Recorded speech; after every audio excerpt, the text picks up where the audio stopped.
இந்த இடத்துல எல்லாம் சுருக்கம் வந்து இருக்கக்கூடாது அப்படின்னா இப்ப நான் சொல்ற மாதிரி இந்த டிராயிங் வந்து எடுத்துக்கோங்க.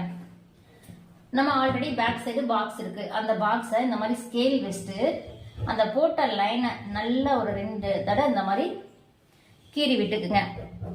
இதை அப்படியே ட்ரேஸ் எடுக்கிறோம். நம்ம அந்த லைன் மேலேயே இந்த ஸ்கேல் வச்சு நல்ல ஒரு அழுத்தம் கொடுத்தீங்கன்னா நமக்கு என்ன ஆகும், இதோடைய மார்க்கிங் வந்து அப்படியே பேக் சைடு வந்து கிடைக்கும். இப்போ நான் இதை எடுத்து காமிக்கிறேன் பாருங்க. இப்போ பேக் பீஸே நமக்கு தேவையில்லை, எடுத்துடலாம். இந்த பக்கம் உங்களுக்கு அந்த அச்சு வந்து அப்படியே தெரியும். அதில் அப்படியே என்ன பண்ணலாம், லைன் போட்டுக்கலாம். ஏன்னா நம்மளால லைன் போடும்போது சில டைம் என்ன ஆயிரும், கிராஸா போக வாய்ப்பு இருக்கு. அதோடைய அச்சு கிடைக்கும் போது நம்ம அப்படியே வந்து ஈஸியா போட முடியும். இப்ப பேக் சைடு வந்து பாத்தீங்கன்னா இதுலதான் நமக்கு இந்த வளைவு வந்து போகுது.